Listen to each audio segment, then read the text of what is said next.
Well, we've had lessons on all the specific basics of playing the trumpet. Breathing, embouchure, tonguing, technique, and fingering. And now we're going to put all of those together in a lesson with Justin Kaiser, who is here from the Juilliard Lincoln Center Program of Jazz Studies. And we're going to try and put all those together for you and suggest some ways to effectively practice. First of all, Justin, let's tune up. Would you play a nice B flat for me?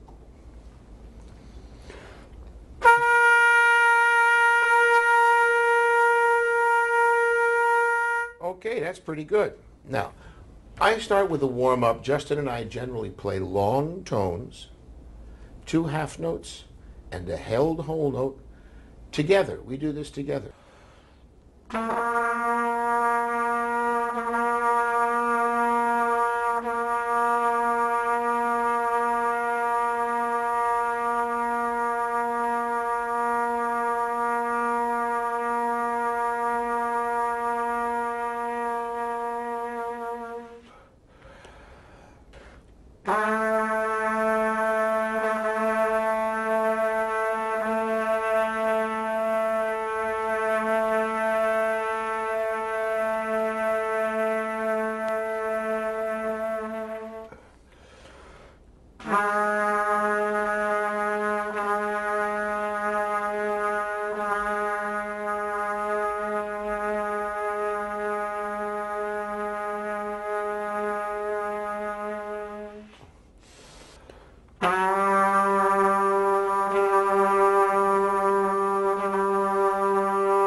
Those are very hard to do. The things to think about when you're playing those long tones are A, your breathing, and the tone should be completely steady.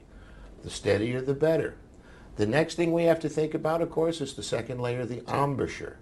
Now, when the vibration stops, one of those things, those layers, has gone wrong. And for that instance, when I was playing and my sound cut out at the lower F sharp, I actually allowed my lips to separate. So I went back again and played it, concentrating on keeping my lips together and vibrating. And the third element of this is that tongue. You have to remember that nothing moves when you tongue and isolate the muscle. And it's, believe me, if you try it, it's harder than you think to get them exactly perfect. We're going to go to the Clark book now and play the first study, or I'm going to make Justin do it. Now, the important thing in the Clark book here is work with the metronome, be very precise about your fingering, and remember to crescendo on the way up and decrescendo on the way down. We want to support that sound with our air. Would you start on the first line, please? We'll start you at about 90.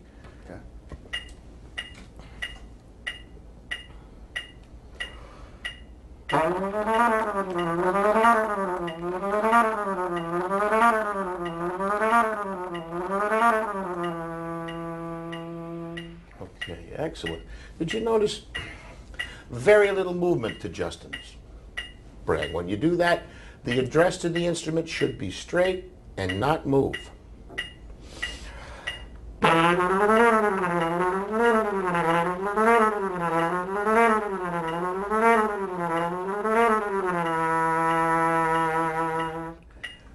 There's a slight bit of looking down when you go down and looking up and coming back up when you go up. Okay. I don't think there should be any. I want minimal movement.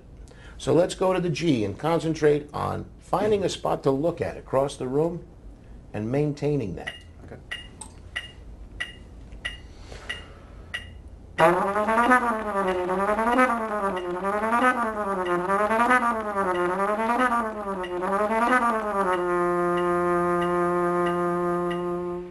Much improved. Continue.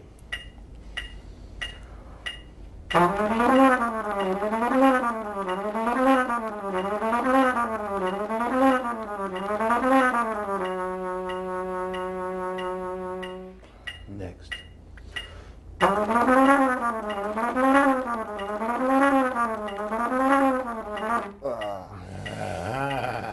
Hard to do. Try it again.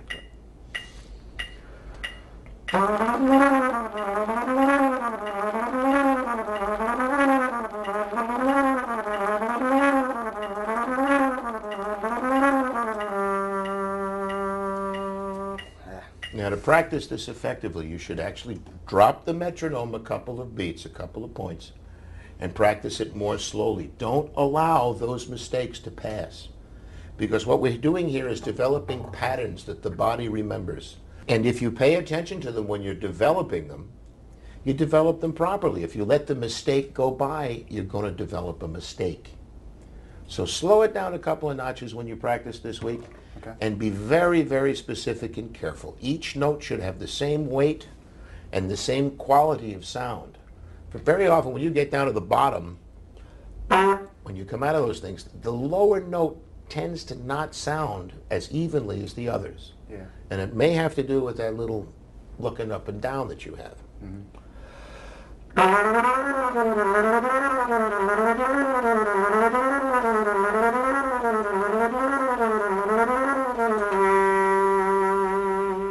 Okay, good. Let's move on to the second exercise. We're going to do these and remember to tongue the first note of every group of eighth notes. Okay. 4 eighth notes tongue. All right? All right. Here we go. All the same things apply, by the way. Steady breath. Concentrate on bringing the muscles toward the mouthpiece while you support the sound with your air, and then think about your fingers and your tongue. It gets complicated when you put 3 and 4 and 5 layers on top of things. Go ahead.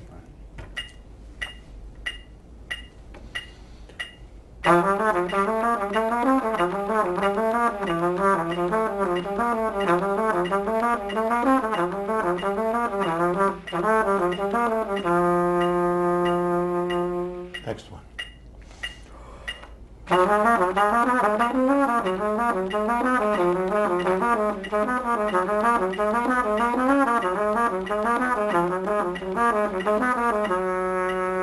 Very good. Now let's go up and try some of the ones a little higher in the register. Would you take the one in A major, please? Okay.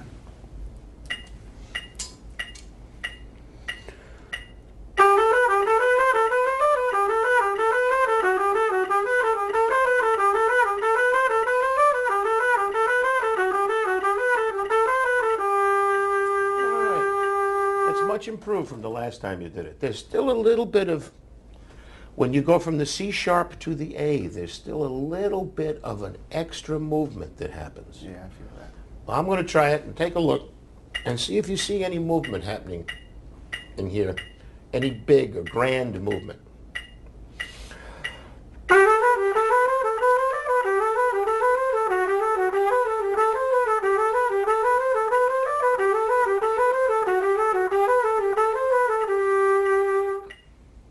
You see anything happening? No. Okay, the idea, the principle behind all of this minimal movement is, if I have to make a big movement to go from there, just that little major third, if I have to drop my jaw or readdress the instrument in any way to get that note to come out, what am I going to do when somebody asks me to play?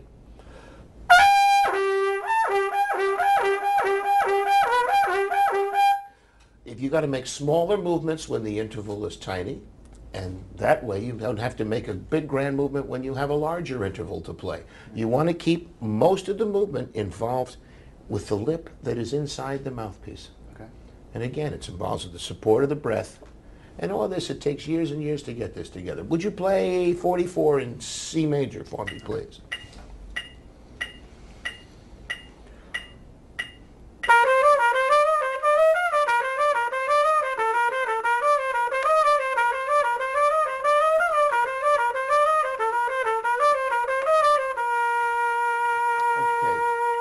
very good. But you have to remember that in this all of these exercises are marked pianissimo. It's the natural tendency as you get higher playing these exercises that you want to get louder. It's a natural tendency. But it wasn't what Mr. Clark intended. They're all supposed to be played very softly, like this.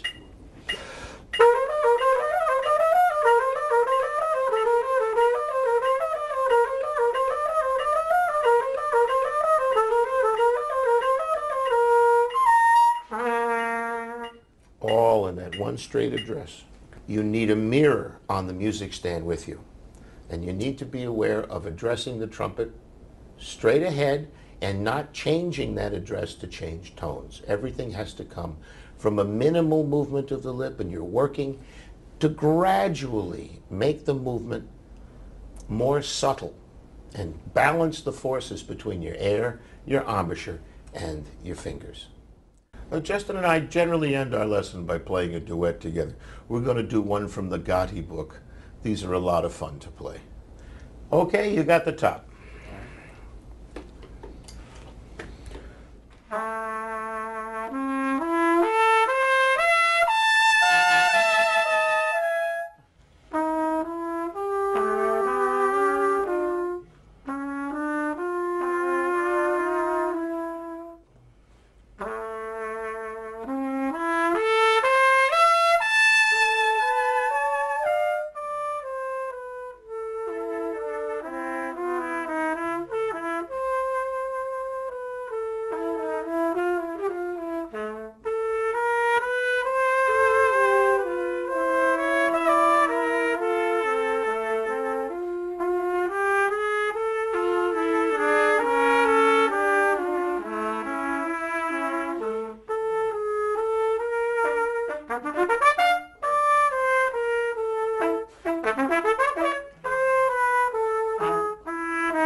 Well, you know, sometimes you don't have to finish them for them to be fun.